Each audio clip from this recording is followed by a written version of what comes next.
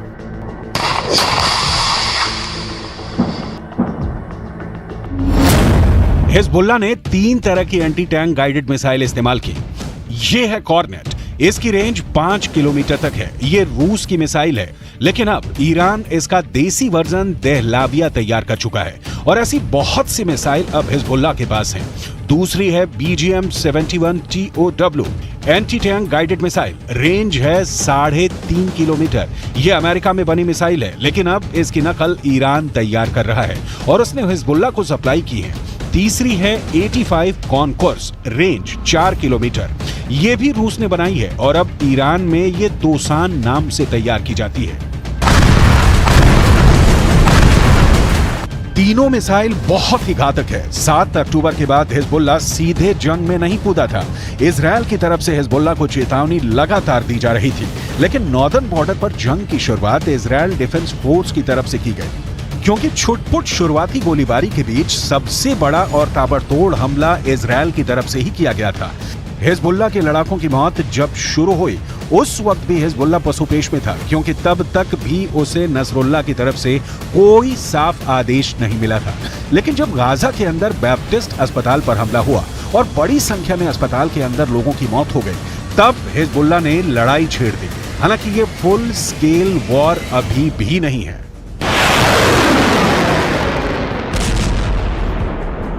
और इस 3 हफ्ते की लड़ाई में हिजबुल्लाह के अब तक 50 से ज़्यादा लड़ाके मारे जा चुके हैं। अक्टूबर के तीसरे हफ्ते में तो हिजबुल्लाह के 20 से ज़्यादा लड़ाके मारे गए थे, जिसके बाद इस जंग में हिजबुल्लाह धीमा पड़ता नजर आया, लेकिन बाद में धीरे धीरे वो इस जंग में फिर वापस आ गया। ईरान कभी अपनी जमीन पर युद्ध नहीं लड़ेगा, क्योंकि उसके रणनीतिकार बहुत होशियार हैं। ईरान की सरकार यमन, इराक और सीरिया को जमीन का इस्तेमाल करके अमेरिका और इजरायल के ठिकानों पर हमला कर रही है। इन देशों में अपनी जड़ें जमाने के लिए ईरान ने बरसों की मेहनत की है और अब वो उसका फायदा उठाना चाहते हैं। लेबनान एक ऐसा ही देश है जो जंग की चपेट में धीरे धीरे आता जा रहा है। लेबनान के अखबार नहार नेट ने यह रिपोर्ट किया है कि इजरायल ने ब्लीडा इलाके के पूर्वी बाहरी इलाके में फास्फोरस बम से हमला किया है, जिसकी वजह से वहां मौजूद आसपास के जंगलों में भारी आग लग गई थी। इन फास्फोरस बमों से लगी आग लंबे इलाके में फैले जंगलों तक फैल गई, जिससे भारी नुकसान हुआ। इजराइल की तरफ से लगातार ये कहा जा रहा है कि लेबनान हिजबुल्लाह के कंधों पर बंदूक रखकर जंग में कूदने का जोखिम ना उठाए, क्योंकि इस बार लेबनान बहुत बुरी तरह जंग की चपेट में आएगा और फिर ये कहकर पल्ला नहीं झाड़ सकता कि इस जंग में उसे हिजबुल्लाह ने घसीटा है। इजरायल के प्रधानमंत्री बेंजामिन नेतन्याहू पहले ही ये कह चुके हैं कि लेबनान को इस बार ऐसा जवाब दिया जाएगा कि वो दूसरी जंग लड़ने के काबिल ही नहीं बचेगा। שאתם עושים פה ומה ששמעתי עכשיו מהמפקדים שלכם זה דבר חשוב מאין כמוהו. אתם הורגים אנשי חיזבאללה שמנסים לתקוף את קו החזית שלנו. אני לא יודע עכשיו, כשאני נמצא איתכם, אני לא יכול להגיד לכם כרגע אם חיזבאללה יחליט להיכנס בצורה מלאה למלחמה. नेतन्याहू के अलावा इजरायल के रक्षा मंत्री योव गैलेंट पहले ही कह चुके हैं कि इस युद्ध में इजरायल का बदला ये तय करेगा कि अगले 75 साल तक इजरायल की जमीन पर रहेगा या नहीं। अभी तक हिजबुल्लाह के 50 से ज्यादा लड़ाकों के मारे जाने की खबरें आ चुकी हैं, लेकिन इसके बावजूद भी इजरायल के रक्षा मंत्री ने बयान ये दिया है कि अभी वो युद्ध को विस्तार नहीं देना चाहते। מנהלים מלחמה בחזית הדרומית כנגד חמאס. אנחנו מוכנים לכל התפתחות בצפון, חיזבאללה סופג נפגעים רבים, יחד עם זה אין לנו עניין להרחיב את המלחמה. אם נידרש לעניין הזה, נדע מה לעשות, הכוחות מוכנים בהגנה. नोट करने वाली बात यह है कि जब इजरायल नॉर्दर्न बॉर्डर पर युद्ध का विस्तार नहीं चाहता है, तब 45 से ज्यादा हिजबुल्लाह लड़ाके मारे जा चुके हैं। तो सवाल यह उठता है कि अगर इजरायल युद्ध का विस्तार कर देगा तो फिर हिजबुल्लाह की हालत क्या होगी?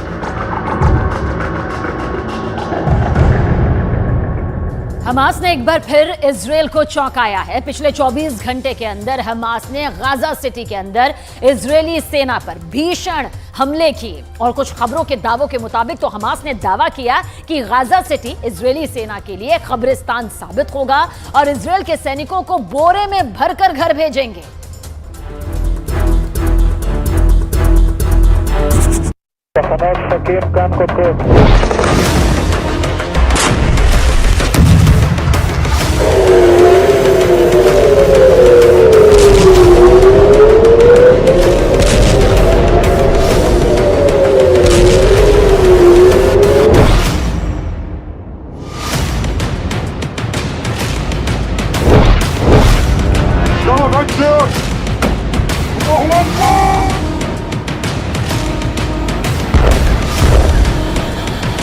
יותר מפאתי העיר, אנחנו מתקדמים, אנחנו גם מבינות.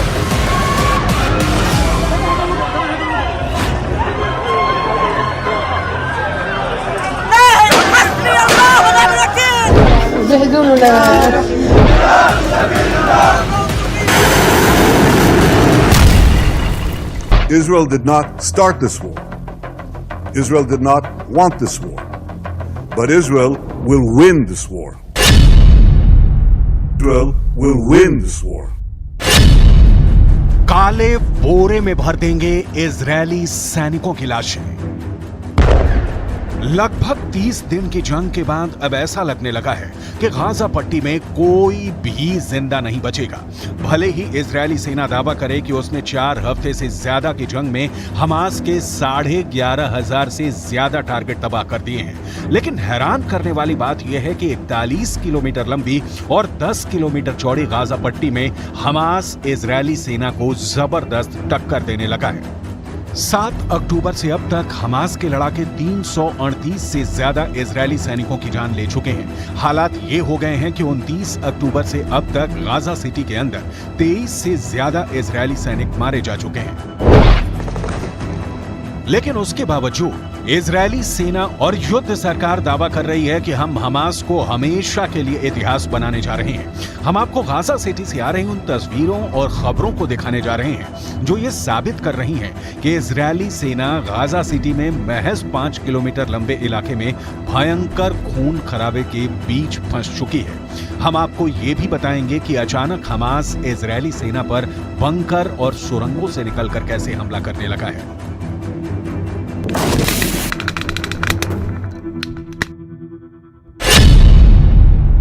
खून पी रही है गाजा की 5 किलोमीटर जमीन। יש לנו הצלחות מאוד מרשימות, אנחנו בפאתי העיר עזה. प्रधानमंत्री बेंजामिन नेतन्याहू लगातार अपने सैनिकों का हौसला बढ़ा रहे हैं। खबर आ रही है कि गाजा सिटी में 5 किलोमीटर अंदर इजरायली सेना ने भयानक हमले किए हैं। अकेले गाजा सिटी में ही हमास के 150 से ज्यादा लड़ाके मारे जा चुके हैं। 36 घंटे पहले इजरायली वायुसेना के हवाई हमले में हमास की सेंट्रल जबालिया बटालियन के कमांडर इब्राहिम बियारी को मार गिराया है, जबकि उसके पहले हमास का एयर चीफ, नेवल चीफ मारे जा चुके हैं। इधर जमीन पर जंग के हालात काफी हद तक बेहद खराब और खूनी हो चुके हैं। आईडीएफ के प्रवक्ता डेनियल हगारी का दावा है कि आईडीएफ गाजा शहर में आगे बढ़ रही है। आगे आखिरी संदेश, हमास का करो सर्वनाश।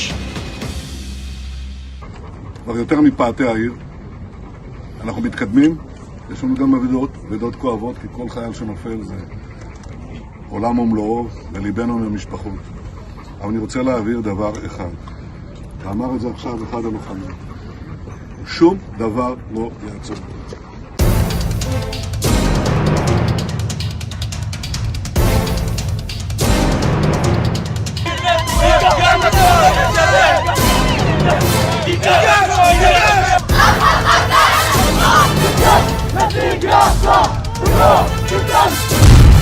162वें बख्तरबंद डिवीजन के कमांडर ब्रिगेडियर जनरल इत्तेजिक कोहेन का दावा, हम गाजा शहर के दरवाजे पर हैं। अब हमास के लड़ाकों से सीधी लड़ाई हो रही है। हमारे सैनिक हथियारों और एयरक्राफ्ट्स के जरिए हमास के कमांड सेंटर, लॉन्चिंग पोजीशन, सुरंगों और दूसरे ठिकानों पर हमला कर रहे हैं। קיבלנו משימה חשובה לצאת ולהכריע את החמאס. אנחנו נמצאים עכשיו בעיצומה של מערכה, כוחות האוגדה נמצאים בעומק הרצועה על שערי העיר עזה. אנחנו נמצאים על שערי העיר עזה.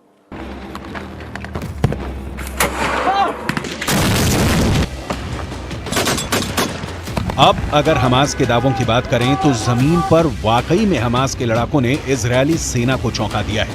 जिस बड़े पैमाने पर इजरायली सेना ने पूरी तैयारी के साथ हमला किया है, उसे देखकर ऐसा लगता है कि इजरायल की आईडीएफ आसानी से हमास को सुरंगों में घुस घुस कर तबाह कर देगी। हमास के 3000 से ज्यादा लड़ाके मारे जा चुके हैं, जबकि ऐसा अनुमान है कि 2500 के करीब हमास लड़ाकों को इजरायली सेना ने सुरंगों में ही जिंदा दफन कर दिया है। खून पी रही है गाजा की 5 किलोमीटर जमीन, लेकिन दूसरी तरफ ईरान और लेबनान से मिले बेतहाशा हथियार हमास के लिए ऑक्सीजन बन चुके हैं। इजरायली हवाई हमले में भले ही 35,000 से ज्यादा इमारतें इजरायल ने तबाह कर दी हों, लेकिन जमीन पर आम फिलिस्तीनी और गाजा समर्थक मारे जा रहे हैं। जनाजों के साथ भागती भीड़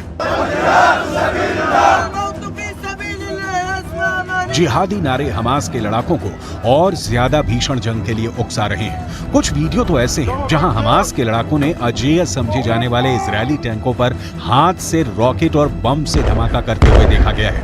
लेबनान में बैठे हमास के प्रवक्ता अबू उबैदा ने एक ऐसा बयान दिया है जो साबित करता है कि इजरायल को गाजा पट्टी में अभी सैनिकों और हथियारों का भारी नुकसान होने जा रहा है। हमास प्रवक्ता ने साफ कहा है कि जिस तरह से 7 अक्टूबर को इजरायल में भयानक और खूनी हमले हुए थे, ठीक उसी तरह से हमास गाजा सिटी में इजरायल को भारी नुकसान पहुंचा रहा है।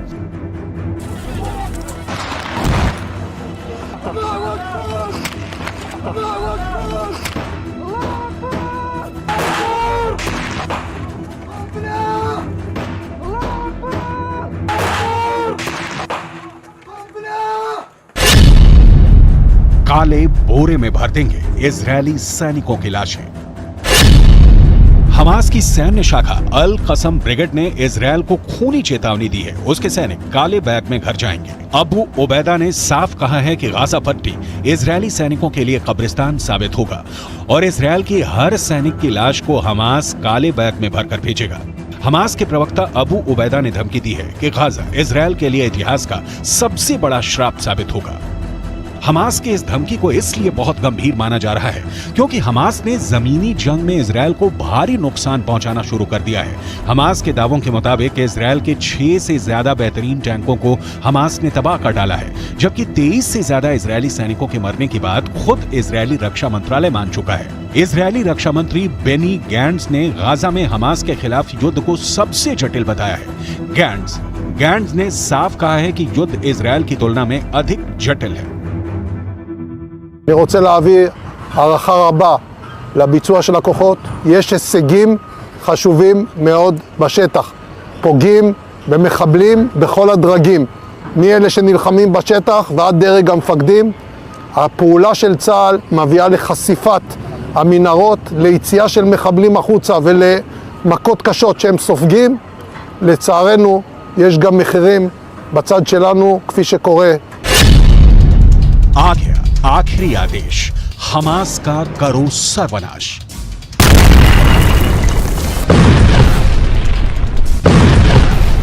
इधर इजरायली पीएम नेतन्याहू ने फिर डंके की चोट पर कहा है कि हम गाजा शहर में पहले ही घुस चुके हैं, अब हमें कोई नहीं रोक सकता है। हमारी पूरी कोशिश है कि जंग में फिलिस्तीनियों की मौत ना हो, लेकिन हमास के लड़ाके उनके बीच में घुसे हुए हैं। उनके घरों के नीचे सुरंगें बना ली हैं। ऐसे में कुछ जगहों पर फिलिस्तीनियों के होने के बावजूद इजरायल हमला करने को मजबूर हो रहा है। यही वजह है कि हजारों फिलिस्तीनी और हमास समर्थक गाजा और वेस्ट बैंक में मारे जा रहे हैं।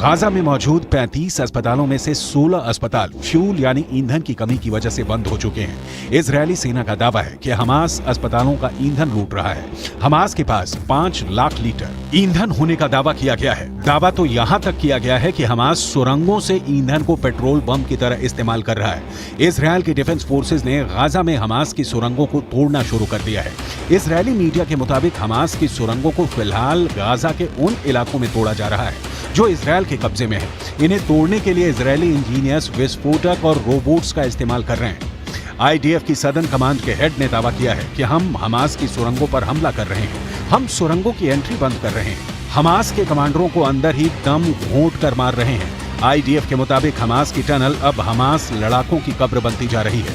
अब देखना होगा कि अगले 12 से 24 घंटे के अंदर गाजा की जमीन पर इजरायली सेना हमास के लड़ाकों को कैसे हराती है। इजरायल के टैंक गाजा शहर को चारों तरफ से घेर कर खड़े हैं। गाजा के अंदर इजरायली फोर्स और हमास के बीच आमने सामने का महायुद्ध चल रहा है। इजरायली सेना सुरंगों में छिपे हमास के लड़ाकों को चुन चुन कर मार रही है, उनका खात्मा कर रही है। हमास का दम निकलता जा रहा है। हमास का टॉप कमांडर का लीडर इस्लाम हनिया तिल तिल कर मर रहा है और इस बीच गाजा द बर्निंग सिटी में तब्दील हो चुका है।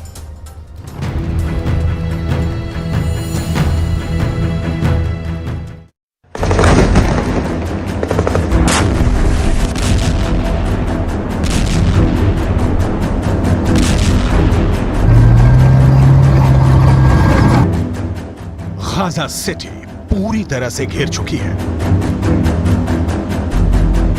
इजरायल डिफेंस फोर्स यानी आईडीएफ ने गाजा को पूरी तरह से घेर लिया है।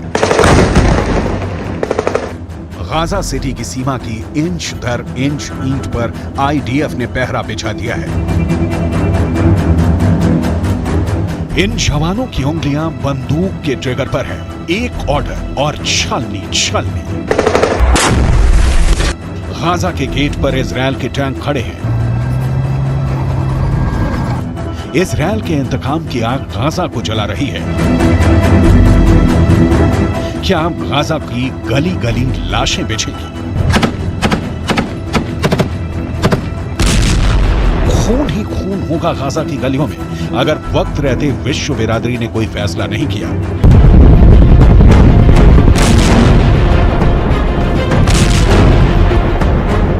शांति के सफेद कबूतर उड़ाने से नहीं, जमीन पर उतरकर एक्शन से मिलेगा हल इजरायल युद्ध का। लेकिन ये हल किसे चाहिए, इसकी डिटेल जाननी बहुत जरूरी है। लेकिन उसके पहले खबर घिर चुकी सिटी गाजा की। पहले इसे नक्शे पर समझने की कोशिश करते हैं। गाजा सिटी गाजा के उत्तर हिस्से में है। दक्षिणी हिस्से में मिस्र है और पूरे पूरब में इजरायल की सीमा फैली है।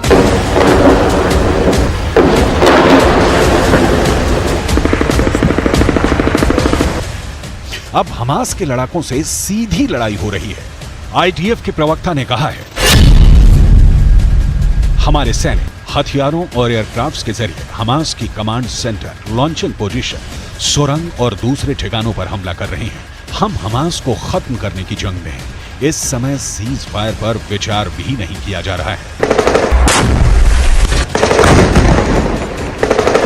दरअसल अरब देशों के किसी बड़े एक्शन से पहले इजराइल गाजा पट्टी पर कब्जा कर लेना चाहता है। 7 अक्टूबर के बाद से ही गाजा पट्टी पर बम और गोले बरसाए जा रहे हैं, लेकिन अब सेना ने पूरी तरह से गाजा पट्टी को घेर लिया है और जमीनी आक्रमण की तैयारी अब की जा रही है। अब देखना होगा कि हमास कब तक इजराइल के तोप और टैंक के सामने टिकता है। टाइम्स ऑफ इजरायल के मुताबिक इजरायली सेना ने सिर्फ 24 घंटे में करीब 150 हमास लड़ाकों को मार गिराया। हमास से लड़ाई में आईडीएफ के करीब 23 सैनिकों ने अपनी जान गंवा दी। इजरायल की सेना ने गाजा में हमास की सुरंगों को तोड़ना शुरू कर दिया है। टाइम्स ऑफ इजरायल की रिपोर्ट के मुताबिक सुरंगों को फिलहाल गाजा के उन इलाकों में तोड़ा जा रहा है जो इजरायल के कब्जे में है। इन्हें तोड़ने के लिए इजरायली इंजीनियर्स विस्फोटक और रोबोट्स का इस्तेमाल कर रहे हैं। आईडीएफ की सदर्न कमांड के हेड को सुनकर पिक्चर बहुत क्लियर हो जाएगी। हो सकता है शुरुआत में हमास पर इन सुरंगों से हमले कर दें, इन सुरंगों की एंट्री बंद कर दें, हमास के कमांडरों को अंदर ही दम घोंट कर मारेगी। ये टनल अब आतंकियों की खबर बनेगी। सिर्फ 4 सवालों के जवाब में छिपा है गाजा सिटी को घेरकर नेस्तो नाबूद करने का नेतन्याहू का प्लान। इसकी डिटेल बताने से पहले इजरायल के प्रधानमंत्री बेंजामिन नेतन्याहू की नई घोषणा सुन लीजिए। हम जंग के चरम पर पहुंच गए हैं, हमें कई प्रभावशाली सफलताएं मिली हैं। हम गाजा शहर के बाहरी इलाकों को पार कर चुके हैं और लगातार आगे बढ़ रहे हैं। नेतन्याहू के इस बयान के पहले अमेरिका के ड्रोन गाजा में ड्यूटी पर जुट गए हैं। इन ड्रोनों को बंधकों का पता ढूंढने की जिम्मेदारी सौंपी गई है। कम से कम 240 लोगों को हमास ने बंधक बनाकर रखा है। अब इन बंधकों के परिवारों को हमास की ओर से चिट्ठी भेजी जा रही है। बंधकों की रिहाई का मुद्दा बहुत बड़ा है और इसका हल उतना ही मुश्किल। इजरायल का फोकस इस वक्त हमास के सर्वनाश पर है। हमास की ओर से ये कहे जाने के बावजूद कि इजरायली हमले में 50 बंधकों की मौत हो गई है, नेतन्याहू नहीं रुके। एक और रिफ्यूजी कैंप पर हमला हुआ है। जबालिया की तरह यहां भी हमास के लड़ाकों के छुपे होने की बात थी, लेकिन